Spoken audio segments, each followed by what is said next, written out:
Today, we're taking on multiple enemy bases with a variety of different machines to see what it takes to clear the area without Link lifting a finger. I got close to the holdout when farmers and village people showed up. Let's see what they can do. Yeah, nothing much. We're gonna see if the most basic device you could possibly make is better than this entire group of people. It's just a homing cart with a cannon on a swivel.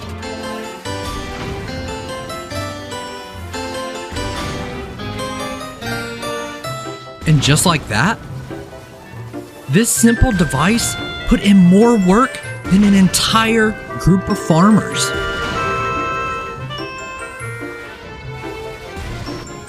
Until it fell over and ran out of battery. Yeah, nothing to see here.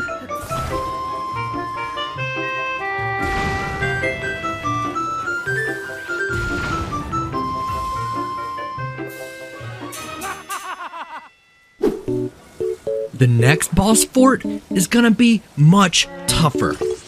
So, we upgraded. Introducing this monstrosity. No, wait. Oh well. Charge! And almost immediately, our device falls over. Then proceeds to destroy itself.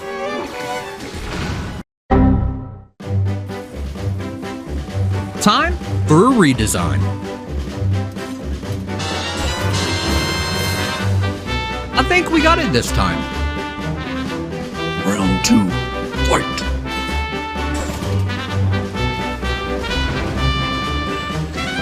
And it's gone. It almost immediately broke.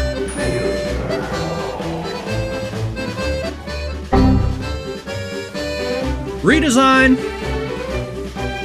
Looking much better.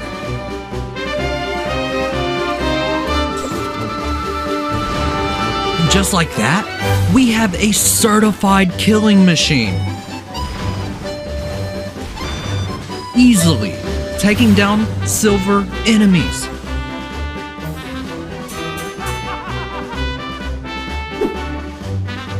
At the next enemy base, I wanted to take a more unique approach.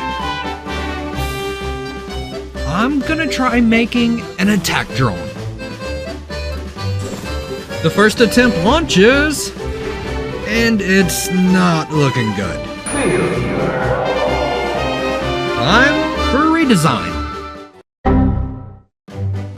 This time, I kinda have it figured out. I activated the device and placed it in the sky. I figured it would just kinda waft around. Overall, it was still a resounding success. Who needs combat when I can make machines do all the work for me? Outstanding. Today, I'm using one ultimate device and putting it up against a horde of different monsters to see just how far this device will make it without Link engaging in any combat. The device I will be using looks a little something like this. Wow! Impressive! Let's see what it's capable of against this small enemy outpost.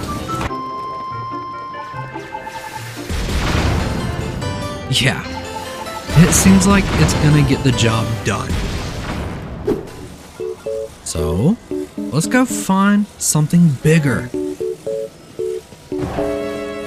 First up on the list is Mech versus Final.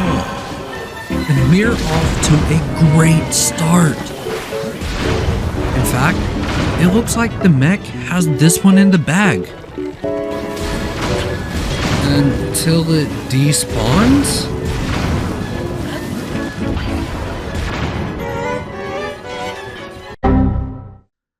I guess we will give this one to the Lionel. But I'll be back for round 2 later. Up next is Mech versus Battle Towers.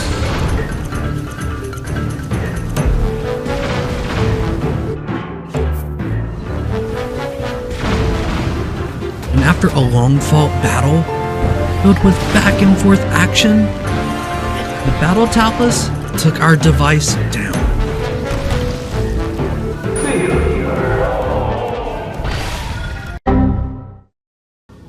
In all fairness, it was mainly due to the machine never locking onto its weak spot. So, I'm giving our machine a minor revision and swapping out a few parts. Let's test it out against these random mobs I just came by.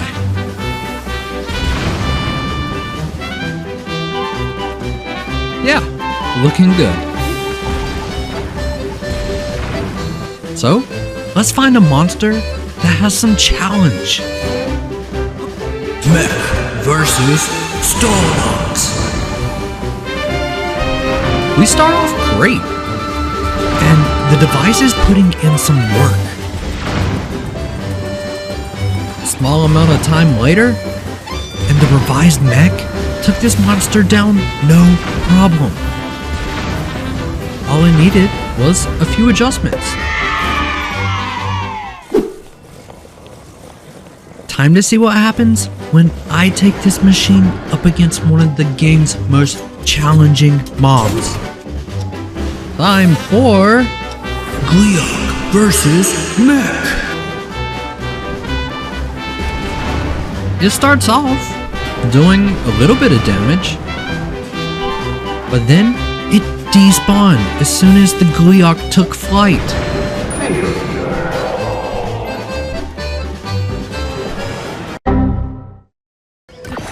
I will find a way to automate this battle in one of these videos, but Gleeok wins for now.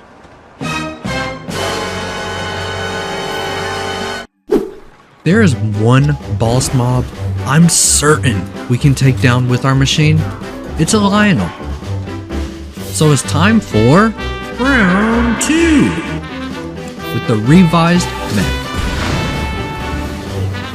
Looking good. Looking good. Quit teleporting. And another despawn.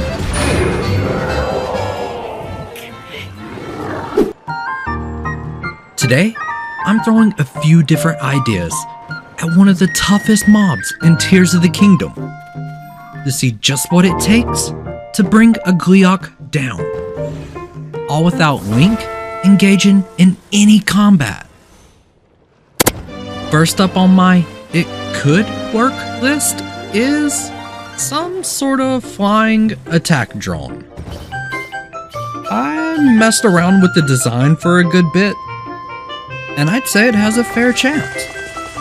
Maybe. On my first attempt, I tried to ride it up to get a good picture of how it was doing. But I kinda overshot the position.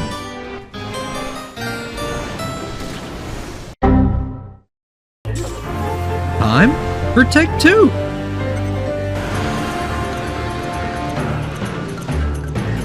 And wow. For a second try, that was a ton more damage than I thought it would do. And I'm sure if we pack more lasers on it, we could take a Gleeok down with no problem. But I have another idea on my it could work list. And it too would require no combat from Link. And that is the Cucco test. Most people know if you hurt a Cucco, you get swarmed pretty relentlessly. So, I'm gonna gather up a horde of chickens and see what they can do to a Gleeok. On side note, you cannot use a machine to pull Cuccos to where you want to take them. Not sure why that's a thing, but it is. So, I got out my horse. And thankfully, that worked. As soon as I went to take off, Cuccos started flying everywhere. Yay. I'm not gonna lie, this has been more of a pain to test than building some crazy elaborate machine. But I will not be defeated that easily. So, I caged up the carriage. And finally, I set off toward the Gleeok. A fun fact about hauling Cuccos around in this game is you have to travel at a snail's pace. Otherwise, they all freak out and make the horse stop moving. Also, they can break the cage somehow.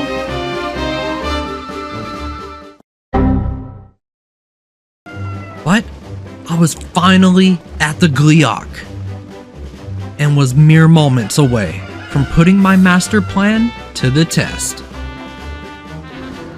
I pull the carriage up, and the Gleeok immediately destroys it and frees the Cuccos. I guess it couldn't have went any better because I don't know how I was going to get them out anyways. To my surprise, they start putting in work. Wow! Impressive! But as each Cucco starts doing their thing, I realize it's nowhere near enough to take on a Gleeok. Still, it was a fun experiment, while it lasted.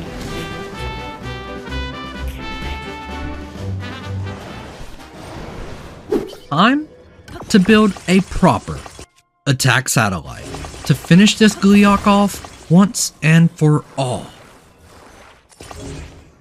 So, I pull out the device and attach more lasers to it. I set it up in the correct position.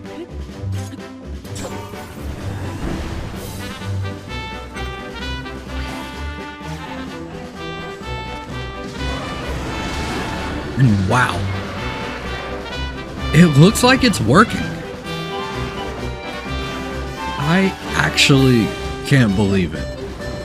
This device, with a bunch of beam emitters on it, is taking down a Gleeok. I figured for sure it would be a way bigger headache to take down.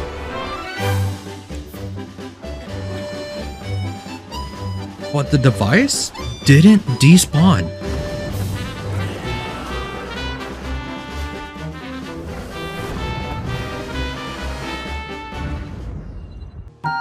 Today, I'm exploring unique ways to take on mobs in Tears of the Kingdom, using a handful of the most ridiculous builds imaginable. First up on our list is a quite simple device, consisting of wood and a wheel.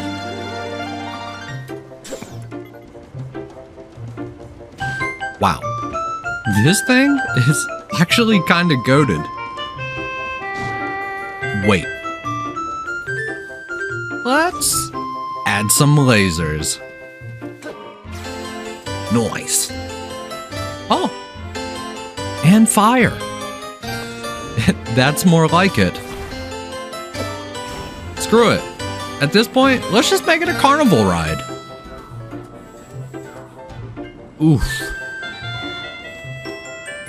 Now we're on the right track. Except for you can barely see anything that's going on. Wonderful. Next up is some sort of boat thingy. Obviously, it's not just an ordinary boat. It's a boatload of fun. Kinda. I mean, it is kinda jank. But guess what? We have lasers. Ta-da! So far, we have covered land and sea. I think it's time to take on air. Most of you are aware of the God tier hover bike. So, let's dress it up a little and add some new features.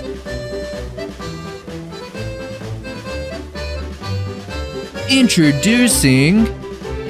Wow! Alright, let's take this bad boy out for a test drive. I was afraid this was going to be too much, but actually this just seems to be the perfect amount of stuff added onto this hover bike. Wow. Not gonna lie, it is fun.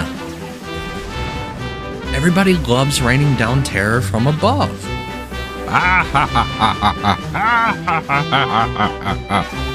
Doesn't get any better than this. Unless... We had the ultimate mech a few weeks ago. And this is his cousin, Budget Mech. It can do, goofy faces? I'd say this one is the Walmart Great Value version. Today, I'm building another ultimate mech in Zelda Tears of the Kingdom. And once I lock in a solid redesign, I will put this machine to the test, all without Link engaging in any combat. First off, I take a look at what I had come up with before. Immediately, I saw a few flaws holding it back. The main one being its lack of firepower. So, I'm gonna rework it. While attempting to make the machine more powerful, I realized what this mech really needs is an absurd amount of lasers on each arm. And with the new strategy in place, I set off to test the upgrades on some nearby mobs. And of course, it performed amazingly. With that test being victorious, I set out to a monster encampment to test out the mech's ability on some larger crowds. We arrive, I assemble the mech and set it loose. And just like that, everything is going according to plan. Until the mech blew its own arms off. Yeah, the machine still fulfilled its duty, but at a much slower pace than originally desired. So, I'm gonna try and fortify those arms for the next matchup. Yeah, it's looking better than ever. Let's go ahead and take it into round 2. So, I get the mech ready, and we set it loose. And wow, this is going way better this time around. Even if it did blow me all over the place, while I was just trying to observe the battle. It's still a success in my book. That's 2 monster holdouts taken down with this mech. And just to make sure the last round wasn't a fluke, we're gonna take this device to one more monster base. While adventuring towards the direction, I came across a blue Hinox, just peacefully sleeping. And yeah, we can't have that. So, I whipped out our mech and set it loose. And wow! That device melted the blue Hinox in record time. At least compared to the other devices I've thrown at him before. So, I continued on my path. And finally, found the 3rd monster holdout. I fix up the bridge while all the enemies continue to sleep. And summon in the mech. Time to send it in. And blow things up. And yeah, it starts off great until it blows off its own arms. Again. I'm pretty sure that the cannons are what's causing this dilemma. But to be sure, I watched with a careful eye as our mech finishes off this battle. With the problem identified, I prepare our mech to take on one last enemy holdout. I swapped out the blast cannons for some shiny lasers, and added a couple frost emitters for no reason. Time to put our redesign to the test at a new monster holdout. I flew around to see what I was up against and realized this holdout lets off one of those huge big iron balls. So I'm gonna need to avoid setting the mech loose there. Luckily, I found a great side entry. So it was time. The device was built and I set it loose in the base.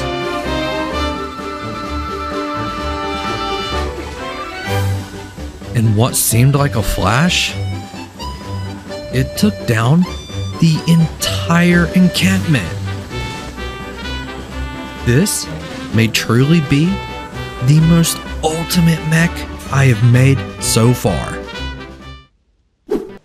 Today, I'm helping this guy out with his long-winded quest to put up signs. But in true fashion, we will approach the solutions in the most unuseful ways imaginable. So, let's get to work. My first approach to this is to come up with a goofy looking mech to hold the sign. Yep, that's looking good. This goes here, that goes there, and voila! Goofy sign holder 6000 is here. So, let's test it out and see how it does.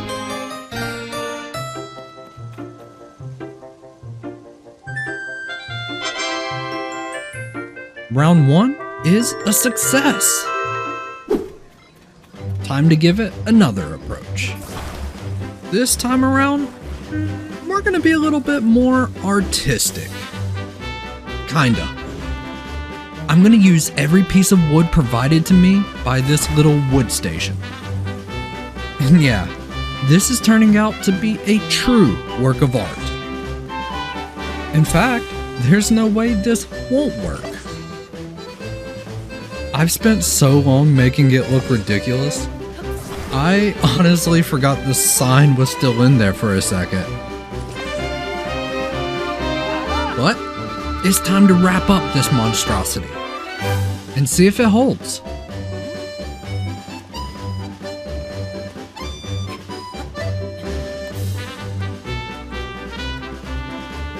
At this point, I'm a sign holder connoisseur. So, it's time to give it another approach. How about if I only used 2 springs?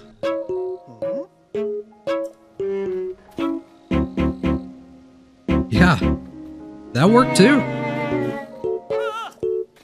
This finished result looks just magnificent, being all crooked. And that makes me think, just how low to the ground can we get it and make it still count as a success?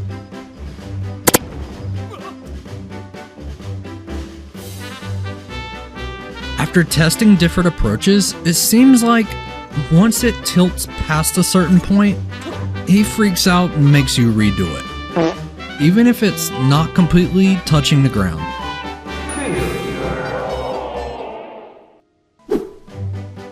Which leaves me with a side quest. That is to find out what is actually the best way to support these signs. And I don't want to blow your mind, but here it is. And there you have it. A single hover stone is the best way to always secure it perfectly. But this video isn't about how easy it is to hold a sign. We are here to find out some absurd ways to solve a simple problem. So with that in mind, let's build our ultimate mech from last video and see just how well that works. Yep, just cram it in, make the dude let go,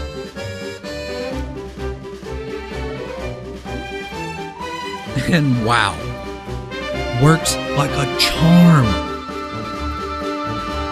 What about if we cut it on? Yeah, can't believe it. Works no matter what. Yes, it really is the ultimate mech. Today, I'm helping reunite this Korok with its friend. But of course, I won't be using simple and straightforward solutions. Instead, we will use the most ridiculous ideas imaginable. So, let's get to it. On my first attempt, I figured I would dress him up a bit. So, I made the Korok a suit of armor that would safely fly him back over to his friend. Wow! Impressive! So let's test it out and see how it does. What? I can honestly say I thought it would go flying the other direction. That kind of stumped me right off the bat, but that's fine. Let's see what happens when I set the Korok loose near an enemy. Yeah, of course, it flies away now. How convenient. And it's gone. Believe it or not, this thing fell all the way from the Sky Island and didn't break apart when it hit the ground. That's impressive. However, we did not reach its friend, so that's a loss for round 1. Next up, let's see if we can make it safely fly over, using an upright hover wing device. Yeah, that sounds complicated.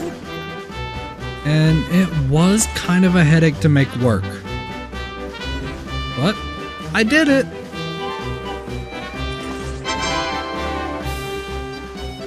Except it would only fly around in circles.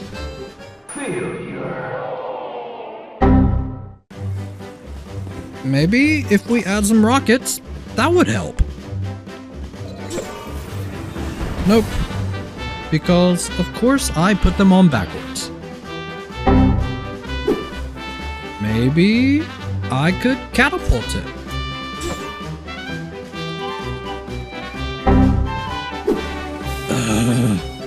Fine. I'm just gonna launch it with a single rocket.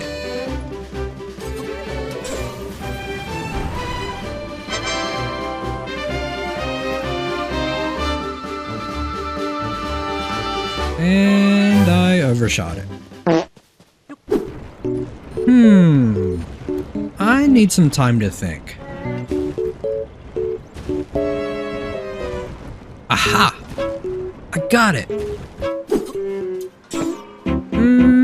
Nope. Turns out that's not it. But maybe if I attach some fans. Nope. Of course not. I need to make a way better plane for this guy. Something a little like this.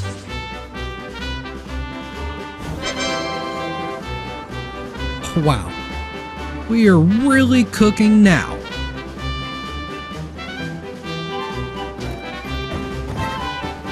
And we finally delivered this guy to his pal.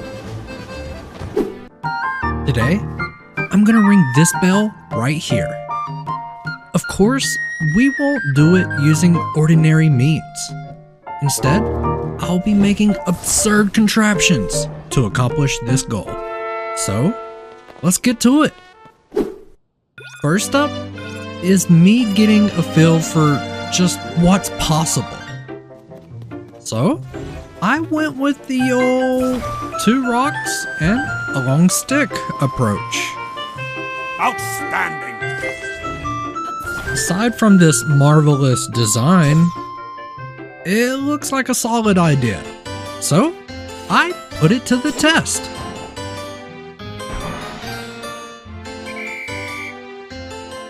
$100 points isn't bad for a first try, but I think we could probably do better. On my second attempt, I figured I would test and see if more rocks hitting it at once would equal a better result. But our single stabilizer just couldn't get it up. So, I added another one. And voila! New record of 137.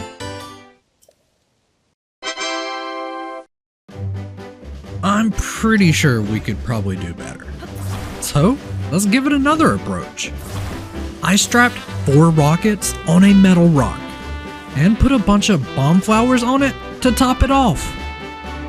Let's see what it does.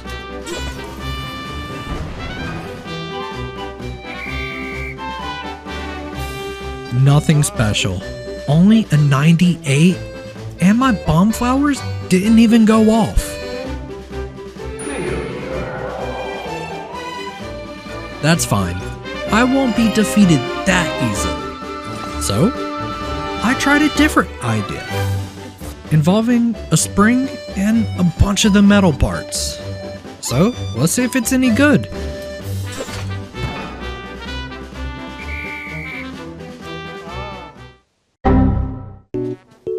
Maybe it's the part that hits the bell that matters. Yeah, this looks good. Let's see how it does.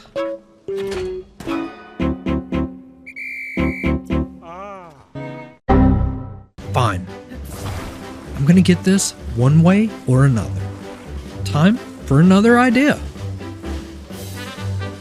I got a concept that will work a little something like this.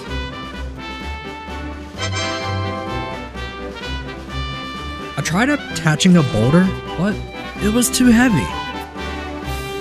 So, let's see if the old spinny wheel is the way to go.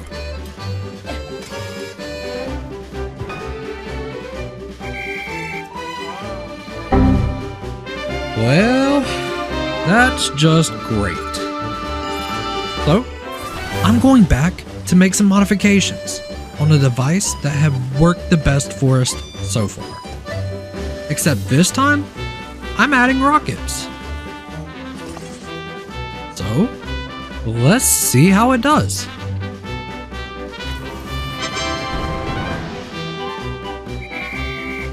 Oh boy, a big old 116. Not too bad, I guess. I'm sure I'm missing something key here. But I gave it a good shot. If you have any idea how I could do it better, leave me a comment below. Today, I'm ringing this bell right here. But I'll be using the absurd solutions you left in the comments to make it happen. So, let's get to it. First up on our list is a pretty simple idea, consisting of throw a mushroom at it. Sounds like a plan to me. And to make sure I don't make it too easy, I'll build an elevator of sorts to get in position. And here we go. Wow. We are stepping into new territory. Only scoring a 20.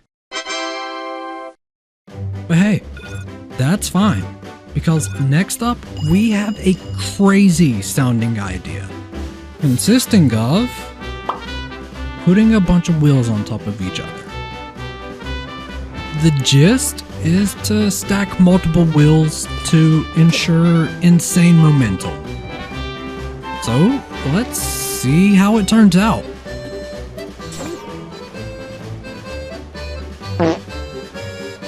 Yeah, my first attempt wasn't looking so good. So I went for a redesign. And after way too long, this is what I came up with. Let's see how it does. Not gonna lie, I was pretty disappointed only to get an 82. But that's okay. Let's see what's up next on our idea list. Make a mallet consisting of the heaviest things possible and drop it from the highest point. Sounds pretty doable. Let's find the highest point we can drop from. After placing hoverstones multiple times, this was about my limit. Mainly due to the fact that I kept dropping this boulder so many times. In fact, here's one where I was pretty close.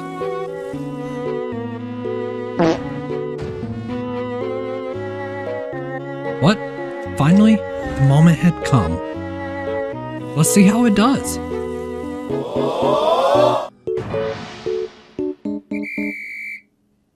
$113.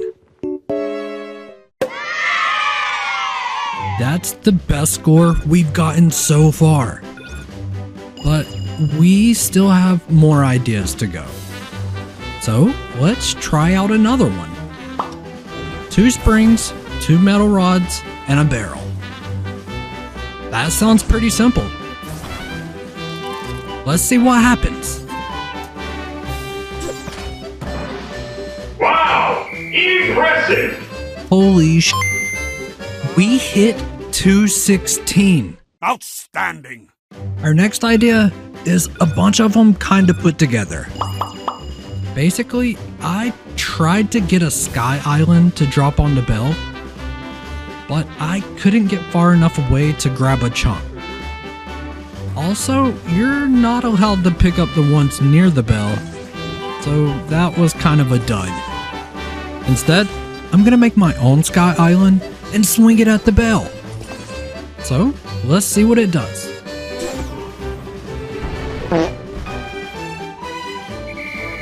Yeah, I almost missed completely. Also, while doing my test, I found out that from the last idea with the 2 springs, that if you put them in this order right here, it doesn't score as high. But it's still really good. And I'd like to thank each and every one of you for your ideas. So, thank you. Today, I'm racing against the clock in this minigame. However, I will accomplish this by using some of the most absurd car builds imaginable. So, let's get to it. First up is a fairly jank looking car that I spent way too long trying to make look good. So, let's see how it does. And yeah, it looks pretty cool, especially since I have it shooting out fire for no reason. But overall, it easily gets the job done, and even ran out of battery at the perfect time. Round 1 is a success. Time to try out a different car design. This time, I'm positive it will look good and not super jank. So, let's see how well we breeze through this minigame.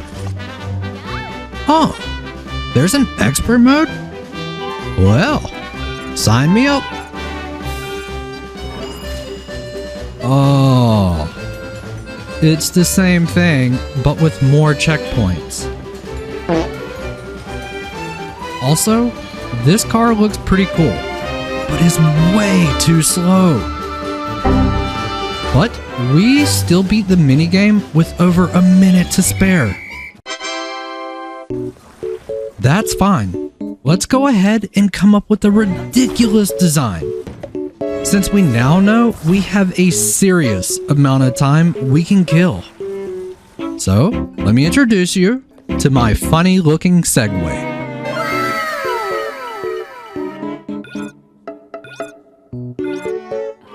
And this thing is super fast, but it's also a real pain to control. And unfortunately, I got it stuck and ran out of battery. So yeah.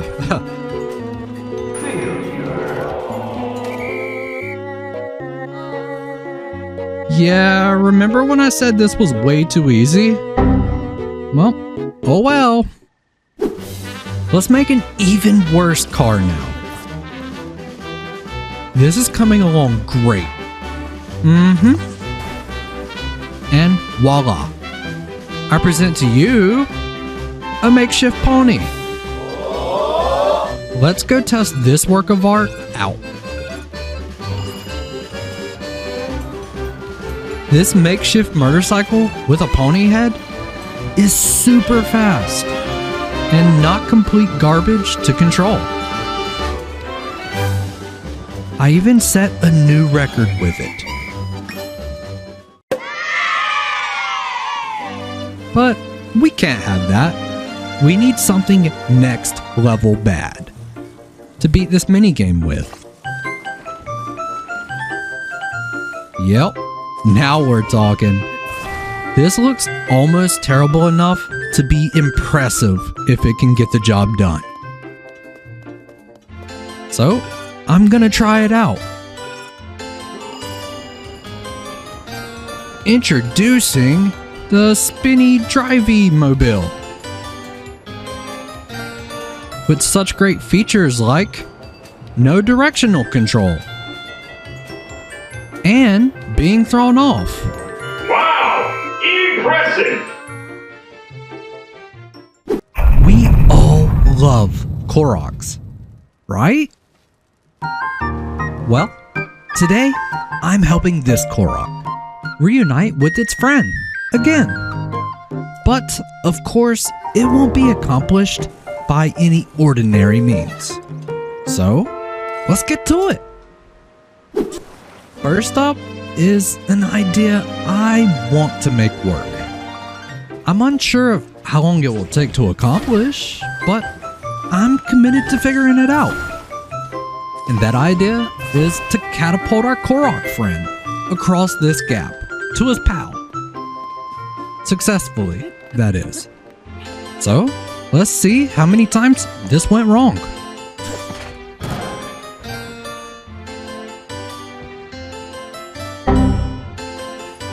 I was so confident that this was about to work.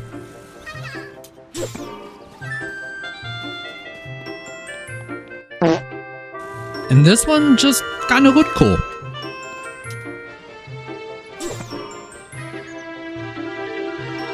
And it's gone. You can see with a couple of these, they look pretty good. I thought it would work. But somewhere during these attempts, I was kinda starting to doubt everything. Until I finally made this faithful setup. Then, this happened.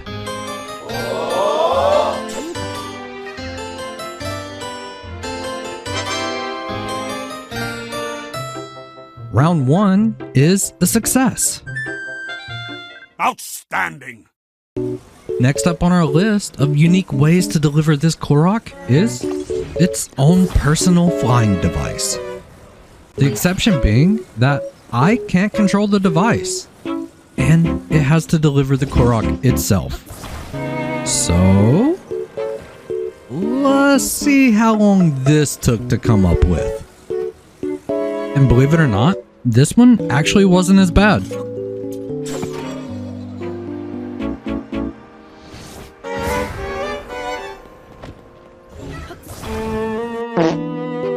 Rockets are always the answer, right?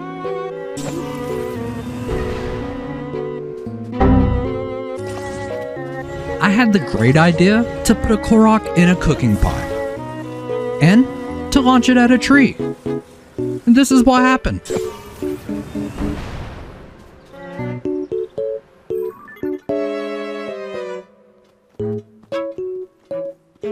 Round 2, done quick. Next up is something that just seems like it will work. That being to make the Korok cross this gap by using springs. I think I was on the right path earlier, but didn't fully explore this idea. So, let's see what happens.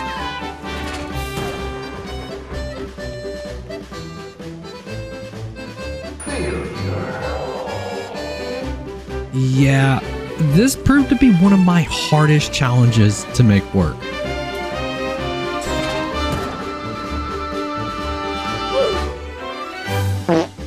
I either overshot or undershot constantly.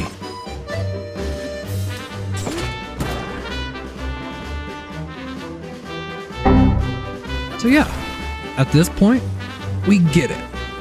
And I bet you're wondering, what did it actually take to make it work? Well, here it is.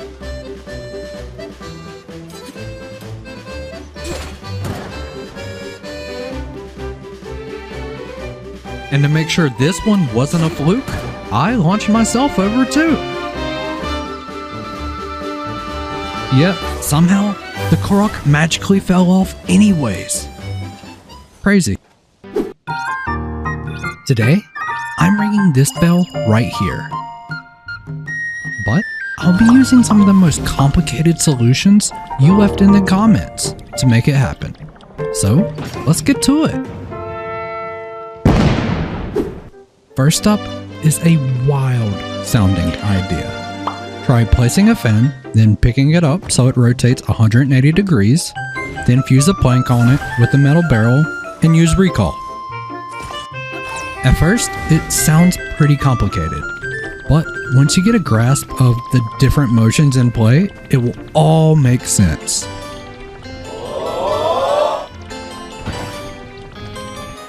With that in mind, it was time to build a tower and make this thing smack into the bell by using recall. Here is how it went.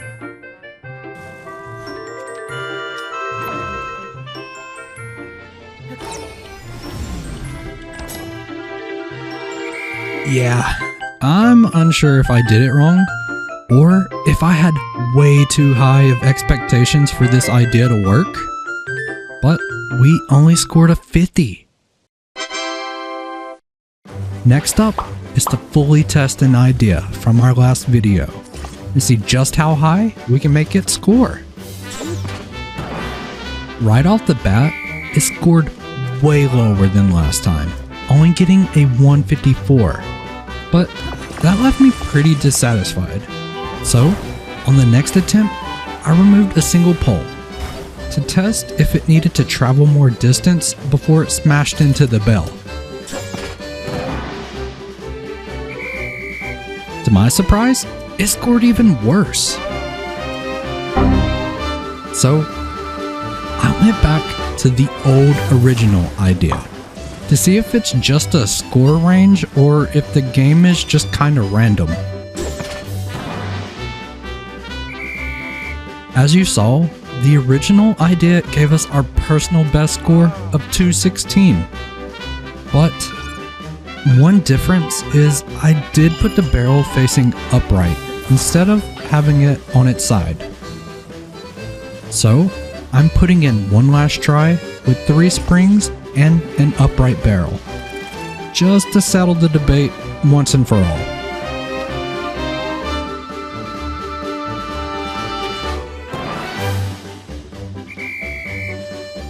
And we only got a 199, which leads me to suggest that 2 springs does seem to yield a better result.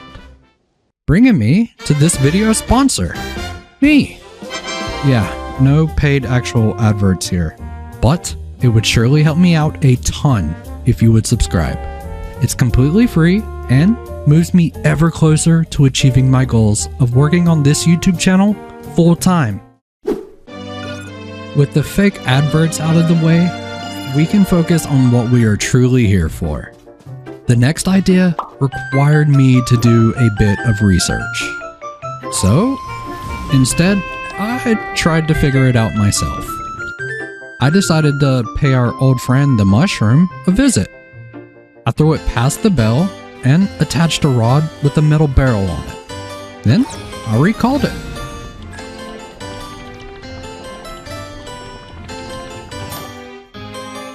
Yeah, and that only scored a 37. So I guess I'm gonna go do some research and figure this out for real. Wow, it surely was not what I was expecting. But I am committed, so let's see how long this takes to get right. The general gist is to throw a spear with a board attached to it. Catch it at the perfect time, attach another board, and launch stuff for insane momentum, essentially. The timing is the hard part to get down.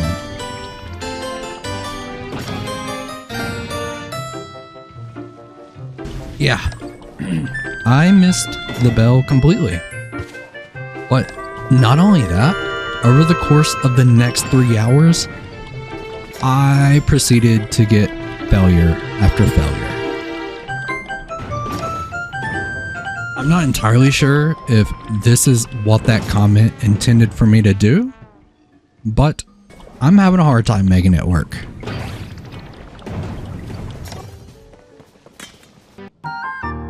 Today, I'm ringing this bell right here, but I will be using the most complicated solutions you left in the comments, majority of which involve recall. So, let's get to it. Up first is this idea. I spent a good amount of time doing research while coming into this video. Primarily, it was on different strategies of how to properly execute these ideas and why I couldn't seem to get them to work. Up until this point, recall was easily my least used ability. However, today, recall is front and center. I learned that with the setup I'm using, which involves tossing a spear with a plank attached to it, that while it's airborne and you use recall, you need to pay close attention to the direction the board is facing. And after countless, and I truly do mean countless attempts, I finally managed to make this happen.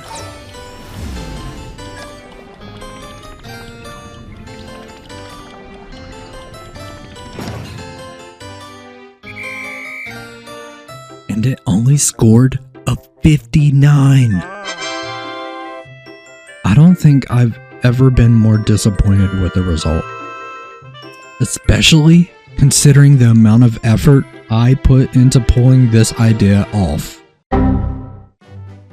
Up next is another idea that requires 2 PhDs in Zelda physics to understand. To dumb it down a lot, you essentially need to make sure the fan is upside down, which means the little umbrella symbol on the fan is facing downward. Then you pick it up. At that point, you watch the direction it rolls, and that decides how you should attach a board to it. It's a little complicated, and if you want it explained better, I will link a 20-something minute video in the description that explains it in way more detail. Either way, with a basic understanding of how it works, you would think I had an easy time figuring this out, right?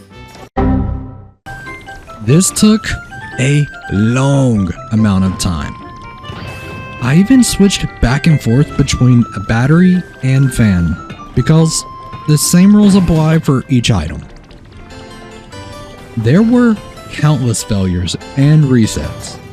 However, eventually, this happened.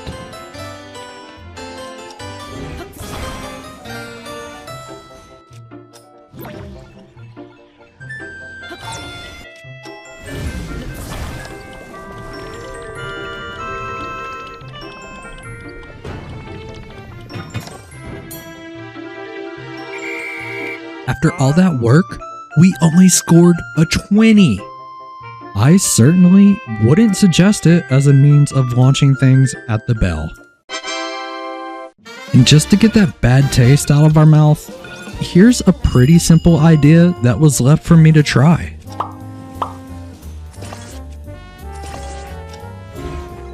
Well, let's give it a go and see what happens.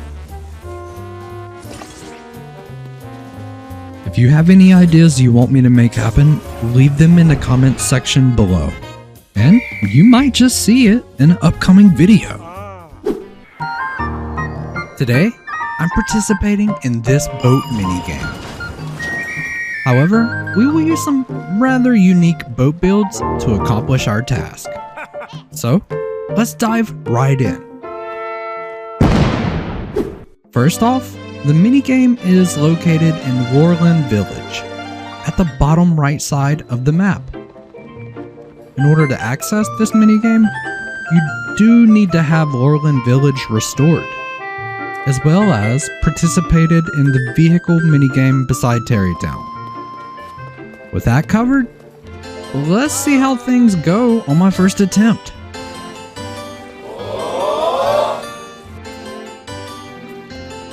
Yeah, I immediately tried something I thought looked boat-like, but it sunk. So, yeah, there's that. I get it. Sometimes less is more. So, instead of going for a simpler approach, I went and chopped down some trees to add to my raft so it'd be more buoyant. With that problem probably fixed, I got ready to set sail once more. And just like that, we were off. And wow, this thing is slow. Also, this minigame is pretty much exactly like the racing one.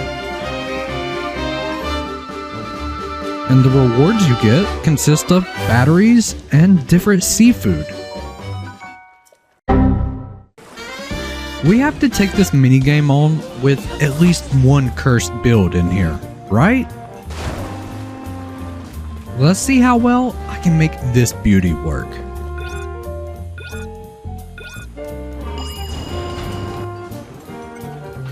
Yeah, this thing moves at a snail's pace.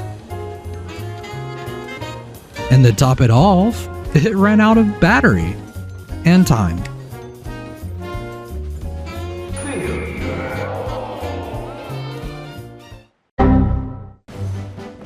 Moving on from that last design, I'm gonna set the course to a more difficult level, that being intermediate. And I'm gonna try and speed the boat up by a significant amount. This is what I'm thinking. Yep, looks good, might work. Let's give it a try.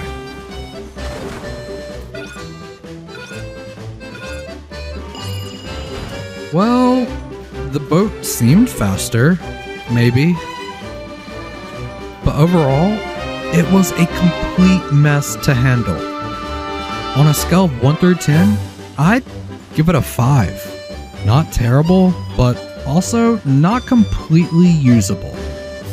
But it did get the job done. For my next attempt, I'm gonna try and beat it on Expert. And I'm gonna go with the most basic device you could create. Consisting of a piece of wood with 2 fans and a steering stick. Let's see how that goes.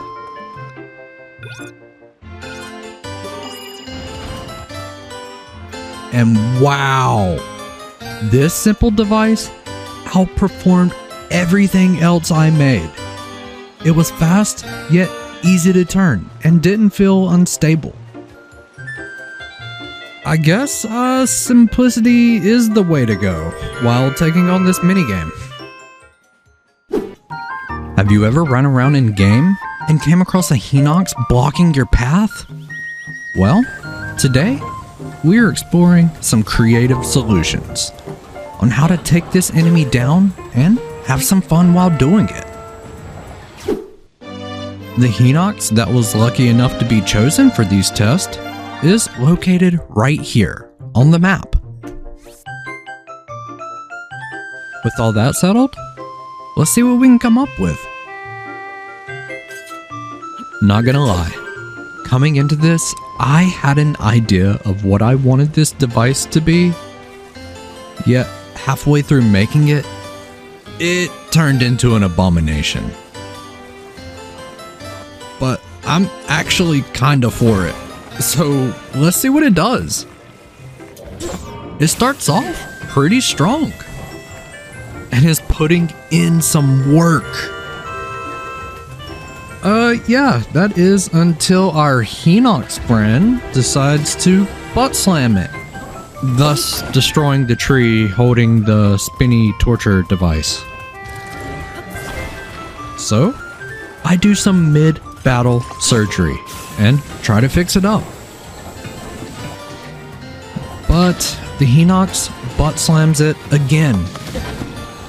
Overall, it gets away with about a third of its health remaining. Up next is a simpler version of a device I used to kill a Gleeok. So there's no doubt in my mind it will pass this challenge. Just gotta assemble it, and voila. Let's see what it does. Wow, yeah, this thing melts the Hinox. And it did it while shooting only at its ankles. That's pretty impressive. Up next is a pretty cool idea. I want to build a catapult and put some bomb flowers on it and launch them at the Hinox to see just how much it will do. And on my first try, this happened. Yeah, it did nothing except wake it up. I guess the catapult was too far away and probably a little bit overbuilt. But on the next try, I kinda forgot the 20 item limit. So everything despawned and I had to remake it again. However, that was fine. I got everything set up and put in place. I even moved just a tad bit closer. So, let's see how it goes.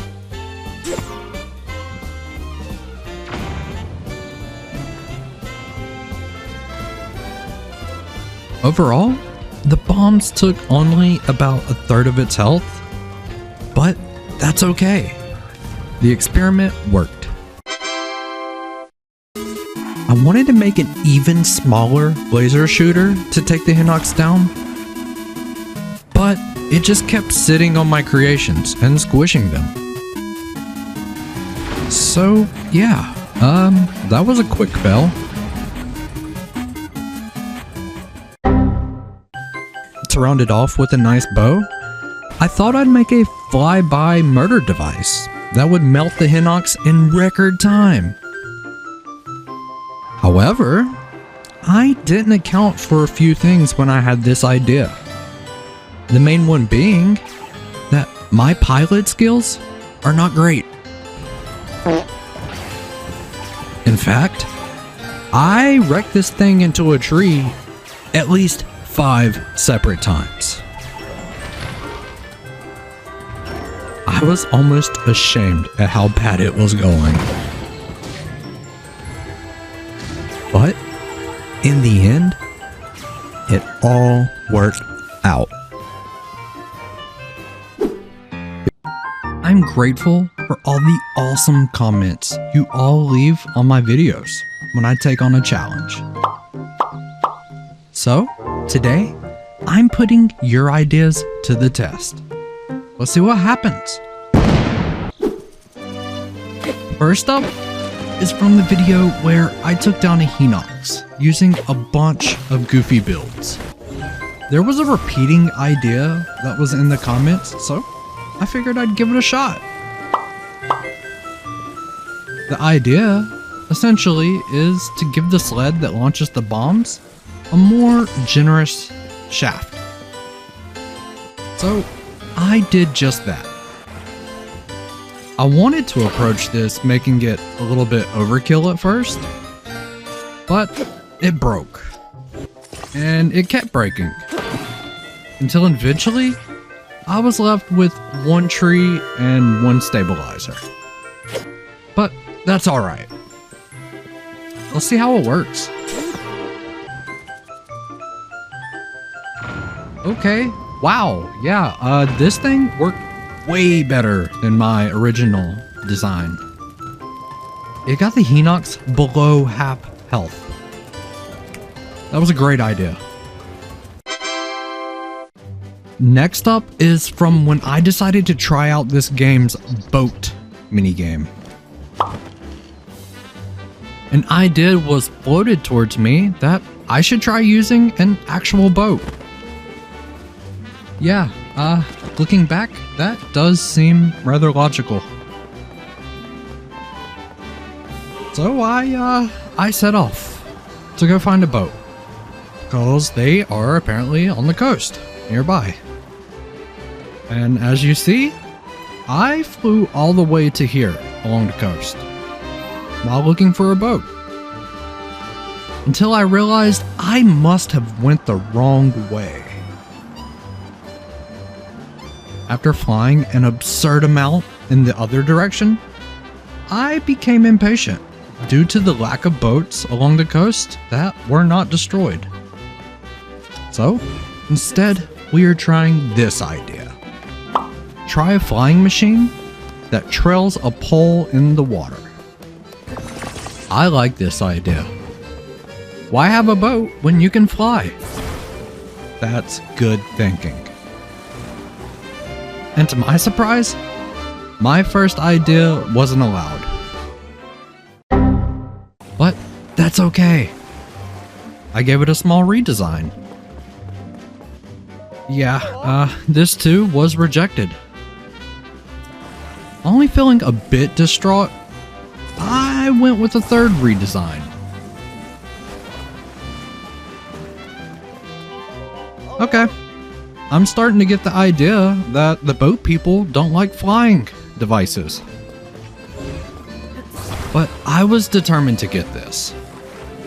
And if this next design doesn't do it, I got a feeling nothing will work. So I got the wing all set up and ready. And just like that, we have a design that is approved. Let's see how it does. Wow. Okay. Turns out, the best boat you can use doesn't even touch the water half the time. Instead, it flies. If you're enjoying this video so far, leave me a thumbs up and consider subscribing. Up next, we will be spending some time at everyone's favorite bell. And the idea that led us here is to use the two-spring approach that I've used before in previous videos, but put a bomb on top. I got the device built, lined it up real nice and pretty. Let's see what it does. Well, we ended up scoring at 215, so that's not bad. But I don't understand why the bomb doesn't go off. Seems like how we had it set up should have done the trick. Next up is an idea from Thod that takes us back to the Hinox. And wow, yeah, you were fairly descriptive. So I constructed exactly what you put. And I set it in place instead of using the rocket, cause I couldn't get it to work.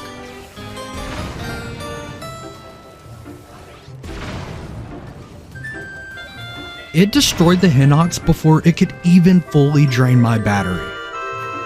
That is very impressive. If you've played Zelda before, you're probably aware of what happens when you hurt a Cucco. So, today, we're gonna weaponize the Cuccos and see just what they can do against a handful of mobs in Tears of the Kingdom. To get started, I had to find a convenient way to transport Cuccos around the map. The best place I found to access a bunch of Cuccos fast is at this stable, located right here on the map. Not only are they in a pen nearby, but you also have a carriage to put them in.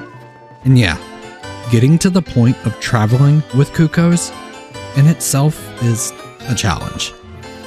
Mainly due to the Cuccos will not budge if they're being pulled by a Zonai device. So, that means you gotta pull them by a horse.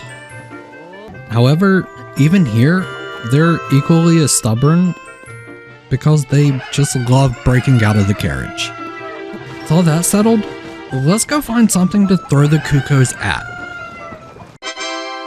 While out exploring, I quickly came across an enemy holdout. So, I grabbed a Cucco and took it with me to go provoke some moblins. And it worked. The Cucco started to swarm and made fast, easy work of the red moblin. However, I did end up using my entire army of Cucco reserves, and they weren't able to take down the 2 silver mobs that chased me around the field. I quickly made up a carriage filled with Cuccos and set out again. This time, I was determined to get far in my little experiment, and not have it cut short due to any unforeseen situation. Yeah, right. I came across a field that had some mobs in it, so I decided to pull out a Cucco for a test against a single blue moblin. And it easily took it down. But then, as I tried to make my quick getaway, its friend ruined my carriage and released all of my Cuccos. Outstanding! Another reset later. And I'm wondering just how much damage will the Cuckoos do to Link? My armor is at 72. And as you see, when the Cuckoos swarm, they only do about a quarter of my health. Surprisingly, they don't despawn after attacking in the pin, like they do in the fields whenever I'm out lugging them around. So let's remove all my armor and see just how much the damage differs. Okay, the difference is they only do a half heart. I was kind of expecting them to do a little bit more. With the damage super accurately broken down, let's go sick the Cuckoos on some more mobs. While out exploring, I came across some violent trees. And to no surprise, the Cuckoos don't provide slashing damage, so they're of no use here. Also, did I mention just how slow you have to go to make sure that the Cuckoos don't somehow escape? There it was. I came across the perfect group of base level moblins, which also had a boss moblin. And it's in situations like these where the Cuckoos really shine. They put in ample amounts of work and took out the entire squad.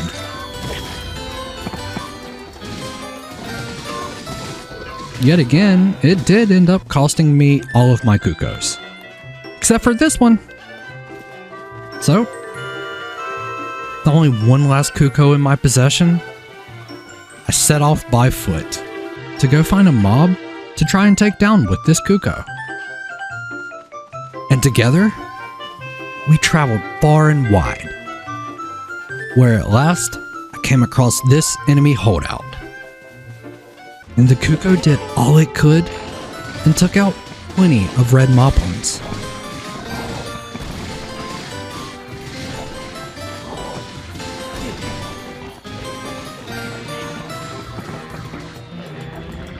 So I took up the mantle and blew up the rest.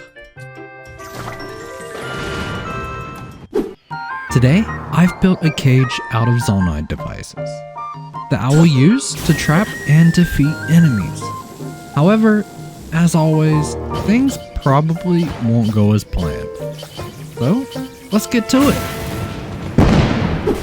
To start off, I needed to come up with a great design that would accommodate multiple enemy types. This seemed like a great start, and it could probably hold some of the larger enemies. So, I decided to fill it with lasers, and fire, and all kinds of other goodies. The final result looks kinda something like this when activated. That'll do it. With the initial cage design locked in, it's time to go test it out on some nearby mobs.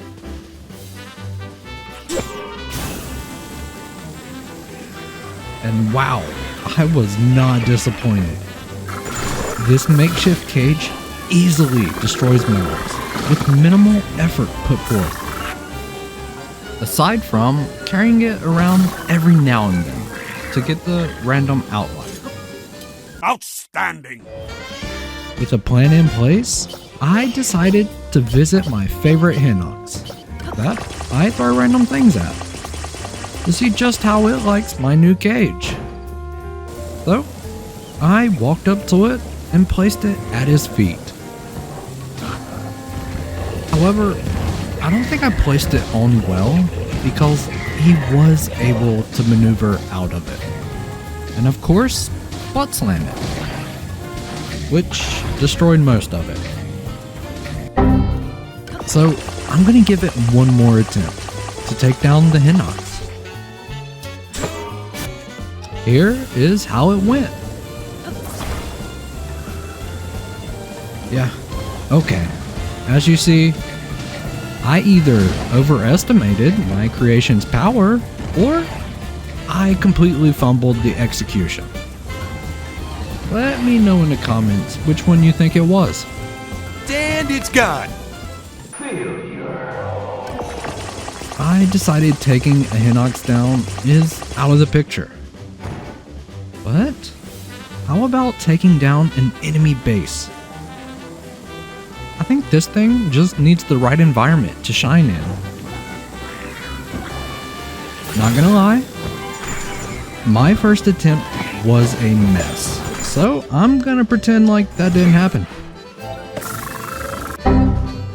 But on my second try, it cleared the entire ship without breaking a sweat. Even more surprising is the Zonai device had no effect towards the different NPC characters that were trying to battle the mobs.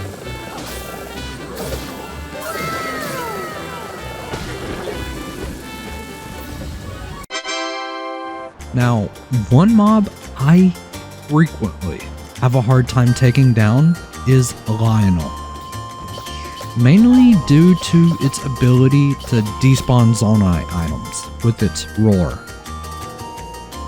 But maybe if I can stun lock it with the cage, I will be able to trap it for long enough to secure the W.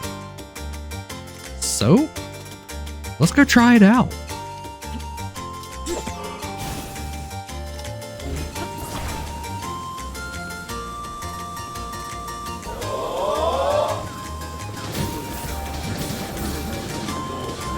Yeah, nope.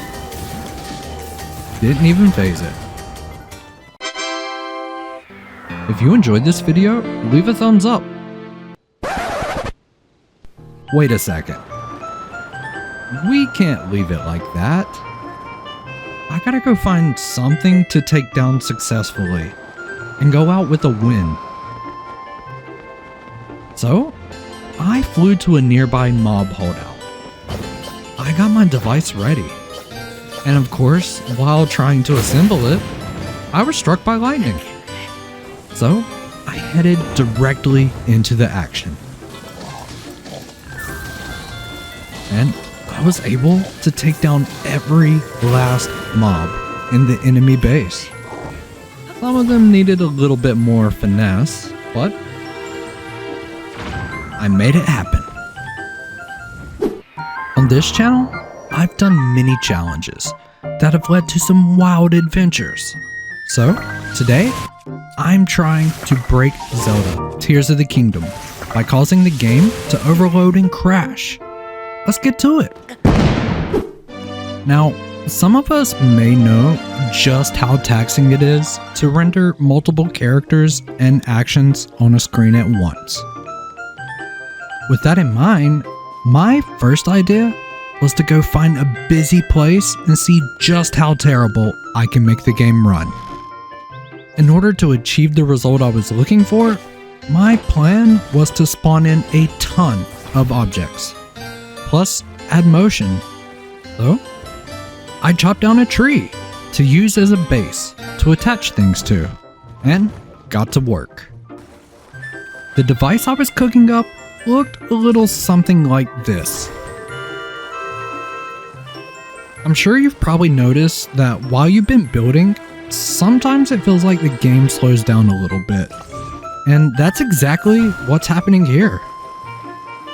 So, maybe that's a good sign. With that said, the device was ready. And it's time to give it a try.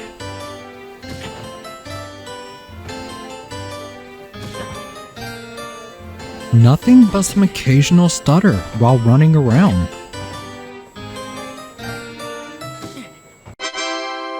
That's okay. I do recall hearing the creators of the game say they spent a year on just polishing the game to ensure it ran well. Probably in case anyone like me comes along and is trying to break the game for fun. Either way, I figured I just need to up the idea I already had a tad bit more. So, instead of using lasers, I'm adding cannons. Plus, this time, I will set it off in a more crowded part of the square that has people surrounding it. This is looking much more promising. Let's put it to work. Yeah, all I was able to do was cause the game to chug even harder. Maybe I need to make the device not blow itself up. And I need to go find an even more laggy area to set my device loose on. So, I'm heading to Kakariko Village. And I'm going straight to the laggiest part of town. Plus, I'm making a new, improved device that will surely devastate the nearby citizens. Yep, that looks good. So, let's see how it performs. And to my surprise, the game just felt really bogged down, but it didn't crash or cause an instant blood moon to happen. I suppose I need to revise my approach. So, I ascended up a platform and tried to let loose a ton of arrows while falling that have opals attached to them. Mainly due that they have a huge particle effect that happens when you let them loose. However, nothing. Again. Then it hit me. If I can combine the device going off while I'm letting loose a ton of arrows, then just maybe that will break the game. So, I gave it a try. And to top it off, I even made some Kukos angry during my attempt to overload the game. However, it still led to nothing. While looking into if anyone had broken the game, I came across a video that explained that if you go to Tanager Canyon West Cave, located here, with the 3-shot bow that has opals attached, you just shoot them at this unbroken wall and it will force a blood moon. Which essentially means you were overloading the system memory. However, what if I set my device loose while I let off some arrows at the same time? Worth a try.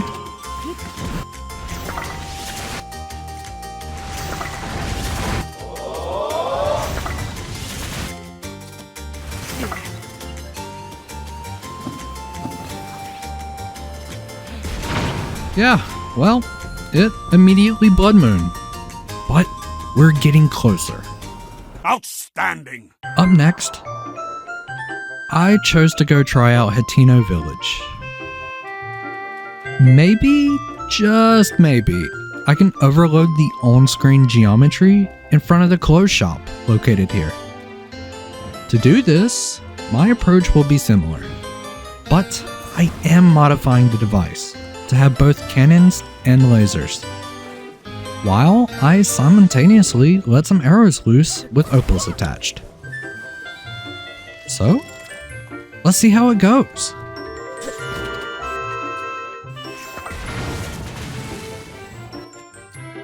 Wow. Despite my best efforts to break the game, it just isn't in the cards with how I'm approaching it. Nintendo truly did an outstanding job while optimizing this game. Today, I'm putting forward a solid effort to take down a Lionel using only Zonai devices. If it's anything like any of my previous attempts, it's not gonna be easy. But that's what we're here for. So, let's get to it. Now, to achieve this, I will have to jump through some hoops. Mainly because I can't make the device do all the work, which is how I usually like to approach these challenges. The main problem here is that when the Lionel roars, it despawns every Zonai device that is nearby. So I need to come up with a device that will allow me to stay safe, yet also do minimal work. And with that in mind, I was already building a sort of car/tank device with multiple lasers attached to it. This right here is what I like to call the maybe it will work device 1. And to be sure, I gotta go test it out on some nearby mobs to see if there are any modifications I need to make before taking it to see the Lionel.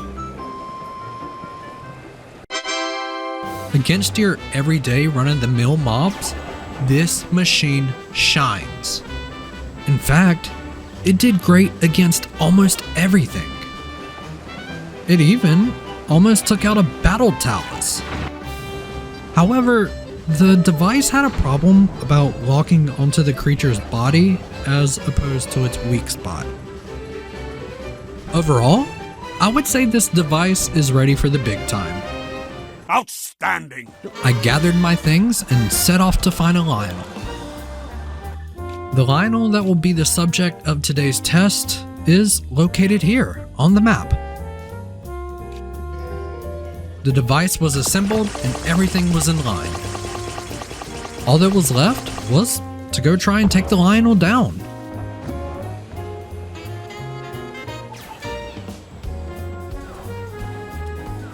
I learned while battling that if you are driving a device, the Lionel doesn't seem to charge you. Instead, it only shoots arrows. And with that in mind, for the first time ever, I took down a silver Lionel using only a Zonine device that I drove around.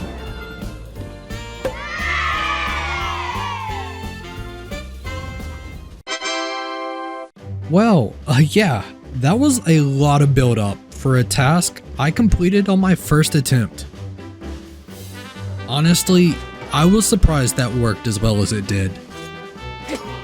But, you know what that means. Now, we gotta find the bare minimum you can use to still kill a Lionel. So, let's go bang out a new device. I got to work making a much less safe one-wheel device that had way fewer lasers. And if this doesn't work, we'll just keep upgrading it until it does. And to top it off, we aren't even gonna test it. So, here we go. Wait, hang on. I put the stabilizer too close to the ground. Quick redesign. Alright, this time for realsies. Let's get to it. Wow, this thing is so fun to zoom around the field with. It's even putting in work. It may not be as protective as my other tank/car, but it still doesn't disappoint. And to top it off, it also had zero problem in defeating a silver Lionel. If you want to take a Lionel down, just make sure you're riding something, and it seems like it works with no problem. Well, today's creations are getting gold stars in my book. However, there is still a tougher Lionel I can go face in the depths. It will require some modifications to the ride since underground Lionels wear armor, but I think even with this little baby scooter, I could probably defeat it. The Lionel I chose to take on is located right here on the map. Also, here's a fun fact. This is the first time I have ever done anything underground that I haven't cut out of the YouTube video. Either way, the modifications have been applied, and it's time to go test out the scooter. And we're off to a great start. In fact, I know this device will work, because it looks like it's working now. Until I got stuck. And as a result, I had to get off, and the Lionel made it despawn. Time for a minor upgrade to our weapons.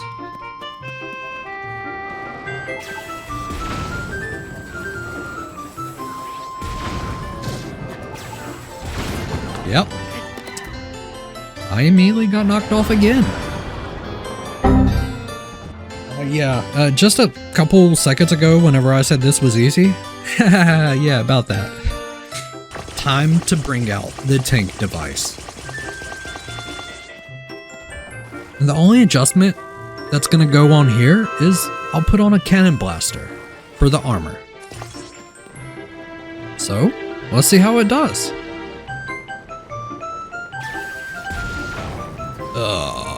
Note to self, dodge the charge attack.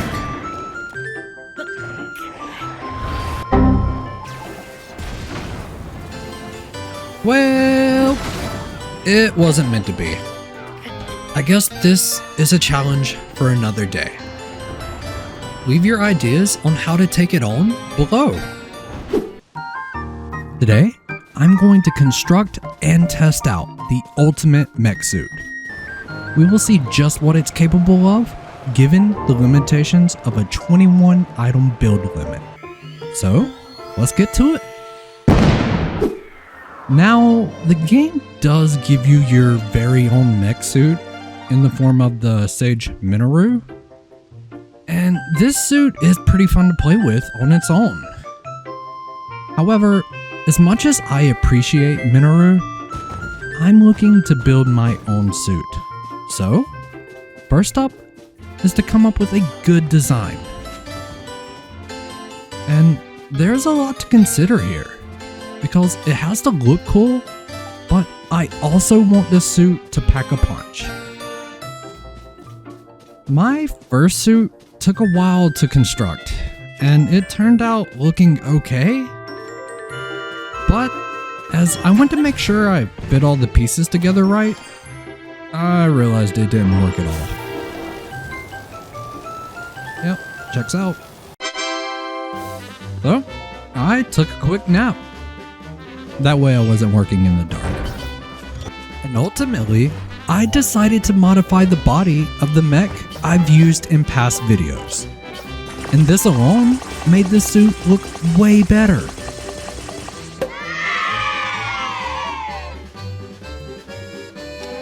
Yeah, it too had a fatal flaw. That being, it wouldn't move. So yeah, that's a big ol' fail. Even though this one didn't work out, I felt like I was way closer with this design than with my other one. So, I decided to make a slight few modifications to get it up and running. Turns out, the real problem I'm gonna have with this mech suit is controlling it. Because, as I found out, it loves to get stuck on everything. Outstanding! Now, it surely does look cool, but I have got to be able to control my mech suit with no issues. So, I figured a change of scenery would help spark new ideas. And I was right.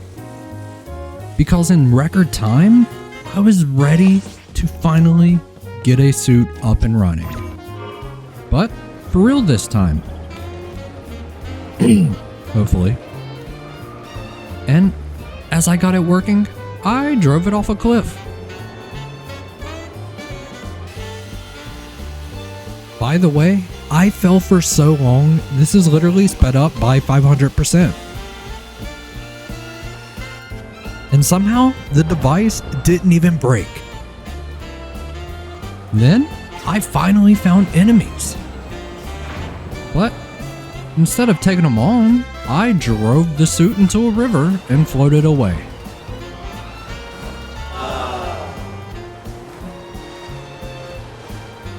But, I wasn't ready to give up so easily. So, I made it work. And finally, was able to achieve my first real results with the suit. making it take care of a bunch of bats. Yeah, it looks like this whole mech suit thing just isn't working out for me so far. After setting the time back to day, I was ready to for sure make this mech do some work. And in its own weird way, it looks pretty awesome. It kind of reminds me of Majora's Mask if you close your eyes completely. With the bad jokes out of the way, I was finally taking down mobs. And this thing does the trick. In fact, I took down so many different types of mobs with this boss.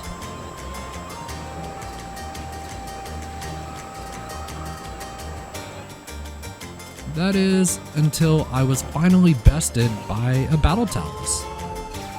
Due to the lasers always locking on to its body. But this brings the question. Is this the ultimate mech suit? It's a contender for sure if you're going for Zonai device builds, but when it comes to ease of use, Minoru is still the best suit in Tears of the Kingdom, in my personal opinion. Today, I'm embarking on the quest to make the ultimate flying device that will take down enemy mobs without issue, as well as look great in the process. So, let's get to it. Now, there are multiple devices we could use to fly in Tears of the Kingdom, and we could approach this from a variety of different ways. But to start, I'm gonna go with the more traditional bomber jet look. In order to achieve this, I'm gonna modify the wing until I feel like it's capable of giving us the results I'm after. Now, in order to make sure it's capable of taking off, I'll put a cart on the bottom. With all that in place, let's see how it works. The device itself is super convenient and easy to control. All I gotta do now is make it deadly. And we know the drill. I'll just add a large amount of cannons and lasers. Yep, looks great. Last check to make sure it still takes off, and everything looks good. It takes down enemy mobs without hesitation. However, one side effect I forgot about came up, and that is the wing has a limit to the amount of time you can use it for. So, as you would expect, all was well until it wasn't. My first attempt was pretty solid, but that means I need to really up the approach with this next device. So, I want to make an ultimate flying device using hot air balloons. Mainly because I never see anyone give them as much time to shine as all the other devices. So, let's see what I can come up with. Yep, looking good. This'll probably do it. And voila! Now, all that was left is to go try it out. Yeah, I see the problem here. Hot air balloons just go up. Also, they have a set amount of time they remain active. I completely forgot about that. So, once they despawn, I was just soaring through the air on a sled with 2 fans attached. We all know what the best flying device truly is. And it's this small device here. It's both easy to control and quite fast to get around on. But The problem is, it isn't blowing everything up. So, we gotta fix that. The one thing I tried to make sure to do was keep the device balanced so that it would still be easy to control. And with that in mind, the device was ready. Let's go test it out and see how it performs.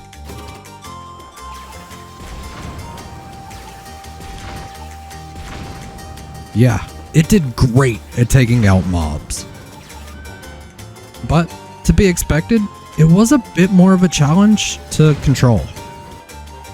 Overall, it was both capable of flight and took out the entire enemy holdout, so it's a solid choice. Outstanding! Next time you go to make a plane, if you're looking for ease of use with your bomber jet, I would highly suggest trying this one out, as I found it to be the most fun to use. The only downside being, well, it likes to despawn rather quick. And if you want to go up with little else to offer, well, equip you some hot air balloons. If you want a device that can be controlled, not as great as our first one, but it won't despawn, and it's still effective, use the old modified hover device. The holidays are quickly approaching, and today, Link is on a mission to deliver some presents all across Hyrule. So, let's get to it!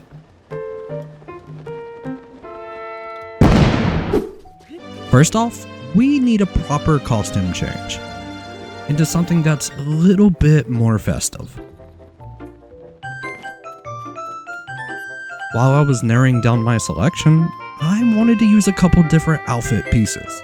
However, it slipped my mind that some clothing cannot be dyed at all. So this is what I eventually settled on. To go spread holiday cheer in.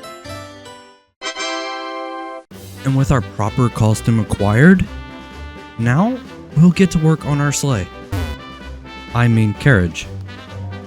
And of course, I made the horse as festive as I could. With everything falling into line, I set off to go pick up a rather festive ornament in a nearby town. That being the wreath found in Kakariko Village. Once the wreath was placed, I made my way outside the village, where it was my priority to fill the sleigh with plenty of gifts for the many creatures all across Hyrule. Yeah, looks like Link is gonna have a very eventful night. Outstanding! With all my preparations ready, I set out to go spread some holiday cheer. And boy, did the creatures of Hyrule love it. As Link galloped through the night in his sleigh, spreading lasers and cannonballs to all the mobs. At one point, even the sky was feeling rather festive by bringing in more mobs with a blood moon.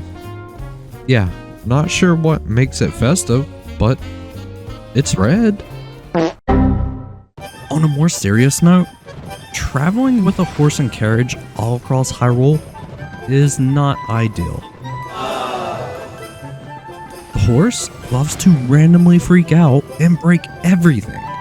However, that wasn't going to lower our spirits, because Link is on a mission to spread holiday cheer. And we weren't going to stop until it happened. Now, for a few random nuggets of wisdom I noticed while traversing the map. One is I still have so many signs that I missed during my initial playthrough. If you're missing some, hop on a horse and just follow a path. You are bound to find a ton. And second is some mobs are not a fan of my holiday cheer, like this Gleeok. I use Link to spread his gift for blowing things up far and wide across Hyrule. and I hope that each and every one of you have a wonderful holiday season. Also, I want to give a huge thank you to everyone who has left comments and subscribed to my channel this year. I am unsure of what next year will bring, but I hope to see you all there with me. If you enjoyed this video, leave a thumbs up and consider subscribing. And as always, I'll catch you next time.